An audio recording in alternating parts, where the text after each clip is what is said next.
Et bonjour à tous, on se retrouve pour le pronostic du quintet de ce vendredi. Nous serons le 20 décembre et on prendra la direction de Vincennes pour un quintet en Réunion 1, course 1, c'est le prix d'Amboise, c'est une course C, européenne pour des chevaux et même des juments âgés de 6, 7 et 8 ans qui n'ont pas gagné 221 000 euros. Il y aura 2700 mètres à parcourir sur la grande piste et elles seront 16 au départ de cette course. Je vous donne très rapidement mes 8 préférés. J'ai mis en tête le 2 Noble Dolly, la pensionnaire de Jean-Michel Bazir, et la drive de David Thomas, puisque Jean-Michel Bazir est à pied au moins jusqu'à Noël. Euh, une Noble Dolly qui vient de s'imposer très facilement la dernière fois sur la grande piste de Vincennes, c'était sur un long parcours, 2850. Elle était ferrée. Là, on la défère des postérieurs. Elle avait déjà gagné dans cette configuration, c'était sur la 2100 grande piste. C'est une bonne jument qui a beaucoup de qualité, euh, qui, en tout cas, si elle s'entend bien avec David Thomas, moi je pense que c'est vraiment la base de cette course. Elle n'affronte que des juments. La dernière fois, quand même, elle devance des chevaux comme Divine de Navarre, Dastavia de Guez, Danse des Temps, Dame del Beloué, tous des chevaux qu'elle retrouve ce vendredi. Bref, non, moi j'y crois beaucoup. En deuxième position, j'ai mis le 16, Dacha, la pensionnaire de Emmanuel Ruot, la drip de Johan Le Bourgeois pour la Kazakh Montesson. C'est une jument qui sera déférée des antérieurs. Elle vient de s'imposer récemment sur ce parcours en trottant une 13-6, qui à mon avis doit être largement suffisant pour de nouveau bien faire ce vendredi. C'était un lot plutôt correctement composé. La dernière fois, il y avait Dixit d'Anika, Delmonica, Deganala Ouida ou encore Donuts de Ladou. Voilà, maintenant il n'y avait que les 6 ans la dernière fois. Là, il y a les 7 et les 8 ans en plus. C'est une jument qui est très régulière, on ne peut pas lui reprocher grand-chose. Moi, je pense qu'elle devrait de nouveau participer à l'arrivée. En troisième position, j'ai mis le 7 Caballera, la jument de Julien Raffestin, qui en est l'entraîneur et le driver, la propriété de Paul Viel. Elle sera déférée des 4. J'ai beaucoup aimé son comportement la dernière fois, donc dans un quintet, le 2 décembre à Vincennes, c'était sur la 2100 piste où elle prenait une excellente deuxième place face à des bons chevaux. Le gagnant était Cartagodella. Elle devançait quand même Begandali, Caïd de Caponnet, Cachou Narcy, Cœur de Loup, Cuba Libre, entre autres. Bref, c'est plutôt bien. La grande piste ne me dérange pas, vu qu'elle vient de faire l'arrivée. Bref, elle est dans une pleine, en tout cas, elle est en pleine forme en tout cas, et je pense que ça peut être de nouveau une belle petite cote possible. En quatrième position, j'ai mis l'As, My Diamond in the Sky, la pensionnaire de Björn Goop, qui en est l'entraîneur et le driver. Elle vient de débuter sur la grande et petite piste de Vincennes où elle prenait une belle deuxième place où elle devançait nettement Amelia Cash qu'elle retrouve ce vendredi. C'est une jument qui a montré pas mal de tenues également dans son pays d'origine qui est la Suède. Euh, à voir si maintenant, ce qui peut être gênant évidemment toute, euh, comme tout chevaux qui débute sur Vincennes, en tout cas sur la grande piste, c'est la fameuse montée de Vincennes. Si elle fait la montée de Vincennes, ça peut être une très belle possibilité. Elle a déjà fait l'arrivée sur 2600 mètres en Suède. Donc je pense que les 2700 mètres ne devraient pas du tout la déranger. Comme toute étrangère, je pense qu'elle n'a pas les gains en rapport avec sa qualité. Bref, moi j'y crois beaucoup. Ça peut être là aussi un rapport assez amusant. Et d'autant que Björn Goop, qui présente également Caresse dans cette course, a préféré cette jument que Caresse. Donc c'est vraiment, à mon avis, une grande signe de confiance. En cinquième position, j'ai mis le 6 d'Astavia de Guez, l'autre pensionnaire de Jean-Michel Bazir, la drive d'Alexandre Abrivard, qui vient de faire une très très jolie fin de course la dernière fois. Elle s'entend très bien d'ailleurs avec Alexandre Abrivard, de nouveau déféré des 4. Donc la dernière fois quatrième de Noble Dolly, où elle finissait très bien, et elle devançait donc Danse des Temps et Dame de Beloué, entre autres. Je pense qu'elle n'a pas énormément de marge pour la victoire. C'est pas une grande gagneuse, Mais pardon, ça peut être une jument qui peut de nouveau se placer. En tout cas, c'est pas une gagneuse, mais ça fait longtemps qu'elle n'a pas gagné, hein. Il faut remonter à l'hiver dernier pour lui trouver une victoire. Donc voilà, moi je la vois plus troisième, quatrième que gagnante. En sixième position, pardon, j'ai mis le 9. Il s'agit de Dame de Béloué, la pensionnaire de Laurent-Claude Abrivard, la drive de Léo Abrivard, sixième donc de la course référence. C'est une jument qui alterne le trot attelé et le trot monté, avec d'ailleurs plus ou moins de réussite. Une jument qui ne manque pas de tenue. Pas trop de marge pour moi, selon moi, dans cette catégorie-là, mais elle fait toutes ses courses généralement, et elle devrait de nouveau lutter comme la dernière fois pour une quatrième, voire une cinquième place. En septième position, j'ai mis le 4 Donna Viva, la pensionnaire de Dominique Lecneux, quand on est l'entraîneur et le driver, c'est l'autre Kazakh hein, de Paul Viel. C'est une bonne jument. J'ai beaucoup aimé sa cinquième place lors de sa dernière sortie, hein, euh, c'était sur un 2850.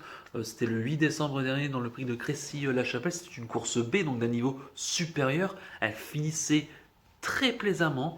Elle finissait donc cinquième. Le gagnant était quand même Dexter Debo, qui a reconfirmé par la suite Delmonica, Diablo du Noyer, Bleu Ciel, et elle devançait quand même Dino du Relaire, Cat Matisse ou encore Degana Ouida. Bref, moi, sur cette ligne-là, rien que sur cette ligne-là, sa chance doit sauter aux yeux. Ça peut être là aussi une jolie cote possible plutôt pour les places.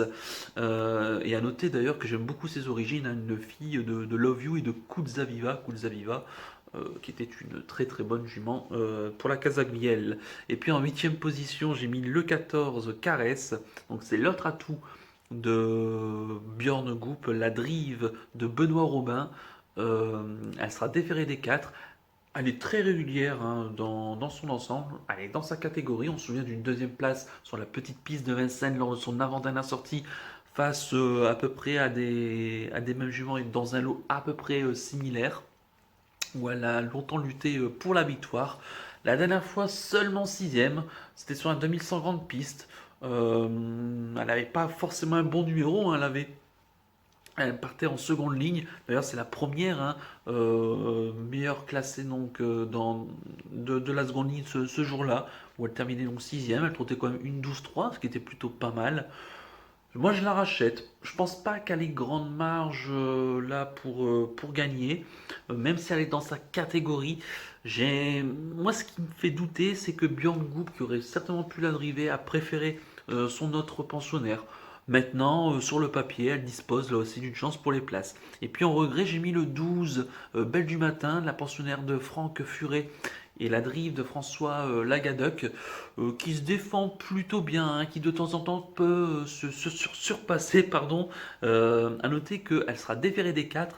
Elle n'a été qu'une seule fois déférée des 4 pour une troisième place. Je me dis pourquoi pas, j'avais pas la place en 8 pour la mettre. Maintenant, si on veut chercher une grosse cote possible, ça peut être cette Belle du Matin pour une 4 ou une cinquième place. À noter qu'elle n'a jamais réellement réussi sur la grande piste de Vincennes. C'est vraiment aussi pour cette raison que je ne l'ai pas mis dans ma sélection. Mais le fait qu'on la défère des 4 montre quand même qu'on y compte un petit peu dans l'entourage. Donc je répète mon pronostic en chiffres, le 2, le 16, le 7, l'As, le 6, le 9, le 4 et le 14 avec le 12 en regret. Et mon cheval du jour, eh bien, on part dans la quatrième. Donc, et on reste à Vincennes, hein. C'est le prix de Pierrefonds. C'est une course B pour des femelles hein, âgées, même, oui, des femelles âgées et des pouliches âgées de 4 ans. C'est un 2700 mètres grande piste, hein, donc le même parcours que le quintet. Dans cette course, j'aime beaucoup le 405 Fine Colline, la pensionnaire de Mathieu Abrivard, qui en est aussi l'entraîneur et le driver. C'est une bonne jument qui vient de s'imposer la dernière fois sur un 2100 autostart où elle le faisait plutôt facilement. Elle trottait une 11-3, elle était déférée des 4. À noter qu'on la défère très peu des 4 pieds. euh, et souvent ça marche bien.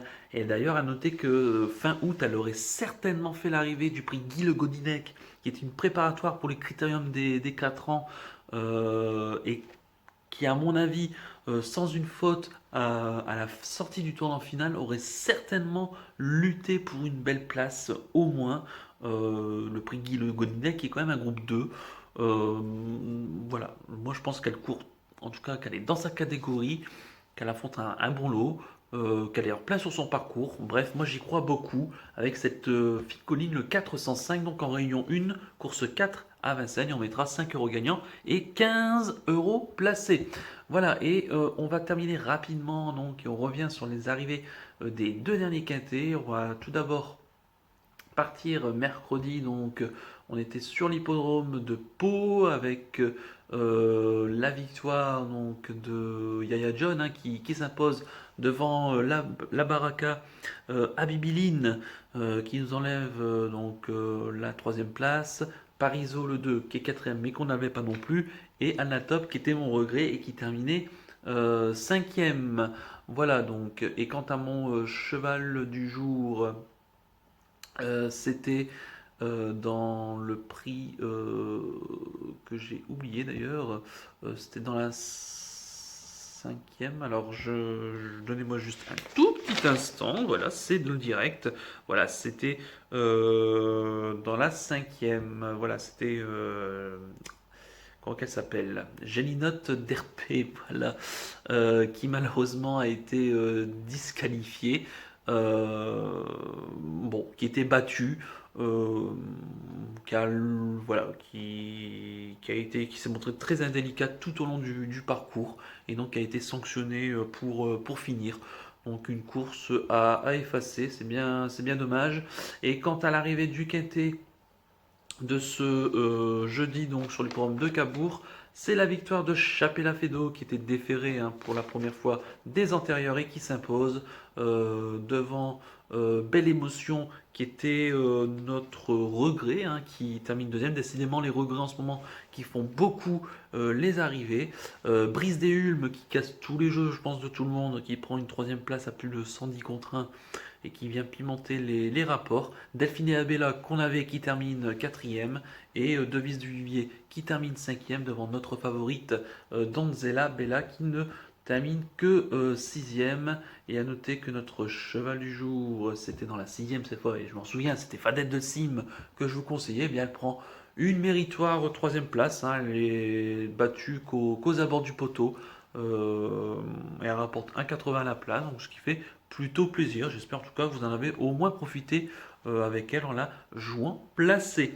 Voilà, et bien il ne me reste plus qu'à vous remercier, qu'à vous souhaiter évidemment bonne chance pour les paris. Merci à tous pour votre fidélité. N'oubliez pas de liker et de vous abonner à la chaîne si ce n'est pas déjà fait par avance, je vous en remercie. Et je vous donne rendez-vous dès ce soir pour l'étude du quintet de samedi. D'ici là, passez une excellente fin de semaine et à ce soir. Ciao ciao.